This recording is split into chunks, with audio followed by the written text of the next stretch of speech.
Bismillahirrahmanirrahim. Assalamualaikum warahmatullahi wabarakatuh. Alhamdulillahirabbil alamin. Wassalatu wassalamu ala asyrafil anbiya'i wal mursalin nabiyina Muhammadin wa ala alihi wa sahbihi ajma'in, amma ba'du. Nabi sallallahu alaihi wasallam pernah bersabda dalam hadis yang sahih, "Burika li ummati fi bukuriha." Umatku itu akan diberkahi di waktu paginya. Jadi artinya apa? Di waktu pagi itu setelah sholat subuh itu ada keberkahan yang sangat luar biasa. Jika umat Rasul Shallallahu Alaihi Wasallam, kita selaku muslim muslimah beraktivitas, beribadah, apalagi kita menuntut ilmu di waktu ini adalah waktu yang paling berkah. Ini adalah waktu yang paling diberkahi. Kita akan mendapatkan keberkahan di hari ini. Dan ternyata Rasul Shallallahu Alaihi Wasallam pun dengan para sahabatnya begitu. Rasul tidak akan keluar dari masjidnya sampai akhirnya matahari terbit, waktu syuruk. Ya, kalau kita waktu syuruknya itu jam 6 pas gitu. Sehingga setelah itu Rasul akan nunggu dulu 5-10 menit, kemudian sholat syuruk atau sholat awal duha, kemudian akhirnya baru pulang ke rumahnya. Dan maka setidaknya umat Islam pun harus mencontoh nabinya Shallallahu Alaihi Wasallam, di mana nabinya itu Shallallahu Alaihi Wasallam selalu menghidupkan awal waktu berkah ini.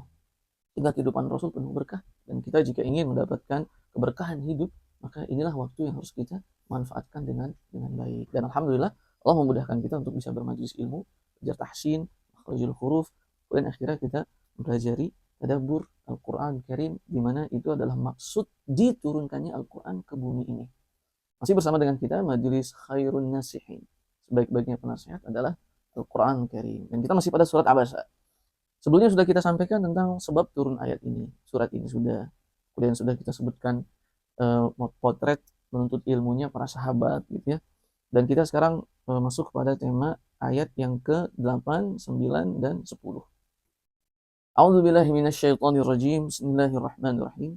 Wa amma man ja'aka yas'a wa huwa yakhsha fa anta 'anhu talaha. Ayat 8. Dan adapun ia yang datang kepadamu yas'a.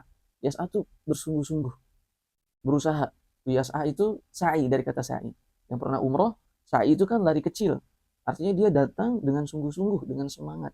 Jadi artinya siapa yang datang kepada Rasul dengan sungguh-sungguh dan semangat? Adalah siapa sahabat yang kemarin? Masih kisahnya siapa ini? Masih ada yang ingat? Kisah siapa? Siapa yang datang ke Rasul? Kisah siapa ini? Abdullah bin Umi Maktum, buta muazin Rasul, yang datang penuh dengan semangat dan bergegas, ya saya, semangat dan bergegas untuk datang ke Rasul menimba ilmu, gitu.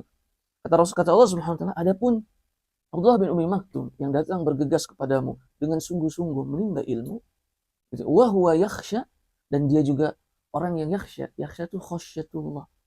Dia takut kepada Allah gitu. Artinya dalam ilmunya itu selalu membuatnya menambah rasa takutnya dia kepada Allah Subhanahu wa taala. Itu keadaannya Abdullah bin Umi Maktum yang datang kepadamu, bergegas, semangat menimba ilmu, dan selalu ilmu itu bisa membuat rasa takutnya kepada Allah bertambah.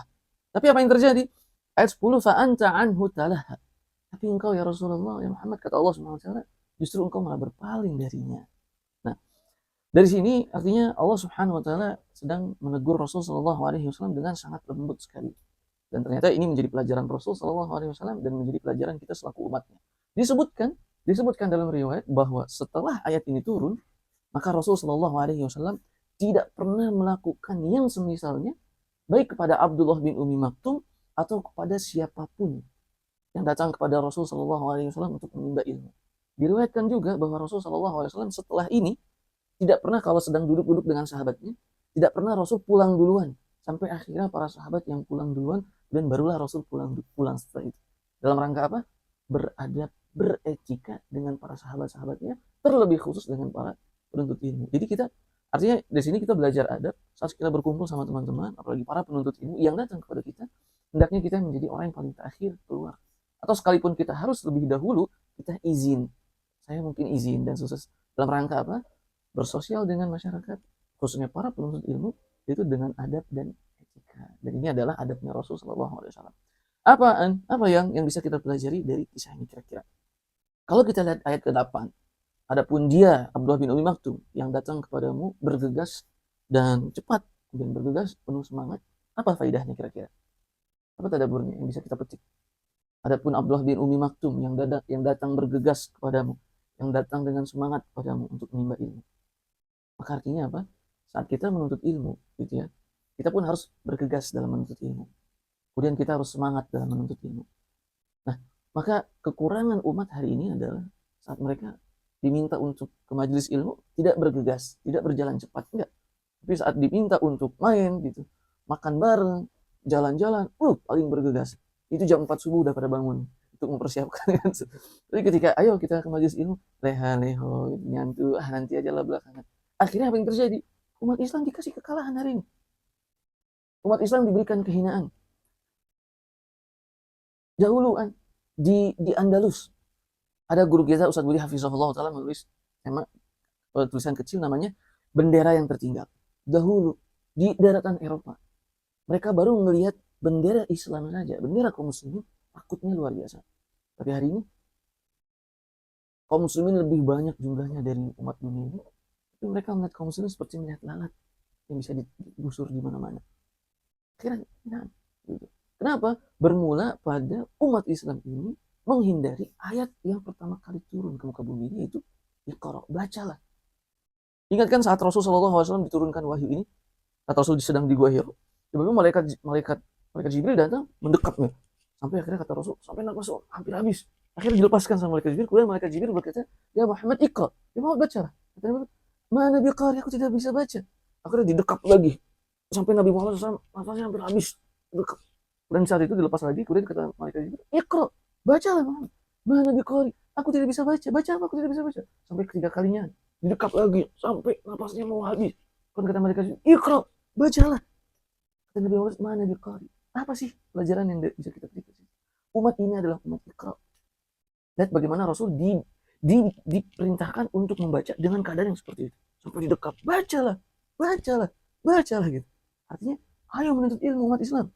Ayo umat Muhammad, menuntut ilmu, menuntut ilmu, menuntut ilmu. Karena itu adalah sumber kemenangan kalian. Gitu. Jadi artinya, begitulah kalau kita ingin menimba ilmu, datang dengan semangat dan bergegas lebih awal. Dan begitu juga lah contoh yang dicontohkan oleh Nabi. Kita ingat Nabi Musa alaihissalam. Saat Allah mengatakan kepada Nabi Musa, "Aku ingin menurunkan wahyu ini kepadamu. Pergilah ke Bukit Sinai. Di waktu ini dan itu." Allah kasih waktu. Tapi apa yang terjadi? Nabi Musa telah datang sebelum waktunya. Sehingga itu adab juga. Ada penuntut ilmu itu saat ingin menimba ilmu, dia datang sebelum waktunya. Kemudian Allah berkata, "Kenapa engkau datang? Di bukan waktunya." "Wa ajiltu ila rabbi litardo." Ya Rabb, aku bergegas menuju sang guru Allah Subhanahu wa taala, litardo, agar engkau meridhoiku. Artinya apa? Artinya penting sekali bagi para penuntut ilmu untuk mendapatkan ridho dari guru-gurunya. Makanya ada tulisan kemarin kita baca Ustadz Elvin, tim Ustadz Budi sendiri ikutan. Beliau mengatakan, kita kadang mikir nggak sih, terfikir nggak sih, ilmu yang kita pelajari seperti tidak bermanfaat. Ilmu yang kita pelajari tidak menambah rasa takut, ilmu yang kita pelajari tidak menambah adab kita dan seterusnya. Seakan-akan kita banyak menuntut ilmu, tapi ilmu kita nggak ada yang kita rasa gitu. Oh nggak berasa ya ilmu itu. Ternyata guru kita Ustadz Elvin bilang, bisa jadi karena kita kurang mendapatkan ridho dari guru-guru kita. Ternyata salah satu contoh di tema ini, Imam Ahmad pernah ditanya sama anaknya, "Wahai ayah, siapa sih Syafi'i itu yang selalu engkau sebut di setiap doa-doamu?" Kata Imam Ahmad, dia adalah guru. Allah bukan karena Imam Syafi'i atas izin Allah Subhanahu wa taala, kita nggak akan kenal fikih, hadis dan seterusnya. Imam Syafi'i itu layaknya matahari yang menyinari semua alam semesta ini dengan ilmunya atas izin Allah Subhanahu wa taala. Nah, untuk akhirnya kita mendapatkan ridho guru kita, doakan di doa kita, "Ya Allah, ampuni dosa-dosa guru-guru kami, Syekh Fulan, Ustadz Fulan, Kiai Fulan, Bapak Fulan." Dan sekali kita memang harus menziarahi guru-guru kita, kemudian meminta ridhonya. Jadi artinya itu yang harus dilakukan oleh para penuntut ilmu. Nah, dan yang kedua, wahwa yakhsha, ayat 9. Yakhsha itu takut pada Allah SWT. Jadi Abdullah bin Umi Maktum itu, kata Allah, dia selalu yakhsha. Dari setiap ilmu yang dia pelajari, bertambah rasa takutnya kepada Allah. Dan ternyata apa faedahnya? Itulah tanda ilmu yang bermanfaat. Kalau ilmu yang kita pelajari, itu menambah rasa takut kita kepada Allah SWT. Itu tanda ilmu yang bermanfaat. Maka kaidah kita dalam menuntut ilmu dari surat Al-Baqarah ini, bagaimana kita harus memastikan ilmu yang kita pelajari itu bisa menambah rasa takut kita kepada Allah, sehingga kalau rasa takut kita kepada Allah itu bertambah, lisan kita selalu berucap yang baik. Kita sholatnya khusyuk pada Allah. Kita berzikir, kita ingat Allah. Ditimpa ujian, kita sabar. Dikasih kenikmatan, kita bersyukur. Dan seterusnya. Rasa takut kepada Allah Subhanahu wa Ta'ala. Dan saya tutup dengan nasihatnya sang ibunya Sufyan Ats-Tsauri. Sufyan Ats-Tsauri itu ulama besar di Mesir tadi. Ibunya berkata, wahai Sufyan, belajarlah nak, belajarlah menuntut ilmu dan biarkan ibu yang menanggung biaya menuntut ilmu itu dengan itu pekerjaan ibu jahit pakaian. Kemudian ibunya menasihatkan kepada Sufyan, dan ketahuilah wahai anakku, jika engkau telah menulis 10 kalimat, 10 huruf, artinya telah mempelajari 10 ilmu gitu, maka lihatlah hatimu. Kalau hatimu itu bertambah rasa takutmu kepada Allah Subhanahu wa Ta'ala, maka ketahuilah ilmu itu adalah ilmu yang bermanfaat. Tapi jika engkau menuntut ilmu, tapi tidak kunjung hadir di dalam hatimu rasa takut kepada Allah Subhanahu wa Ta'ala, ketahuilah ilmu itu tidak bermanfaat. Engkau telah membuat ilmu itu tidak bermanfaat pada dirimu dan kau akan celaka. Jadi artinya ternyata dalam konsep ilmu adalah tujuan kita untuk ilmu berarti ada 3. Kemarin kan 2 dan sekarang yang ketiganya. Adapun yang pertama ya zakat. Untuk senantiasa kita bersihkan diri kita ini dari dosa-dosa. Dengan ilmu kita tahu ini perbuatan dosa, maka kita tinggalkan.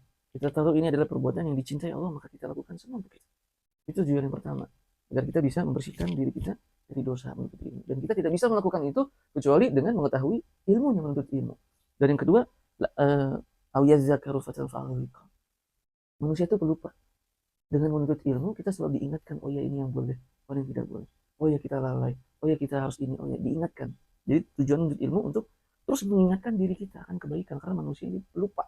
Ditambah lagi iblis selalu berada di perempatan jalan. Dia ingin melakukan kebaikan, iblis di perempatan jalan.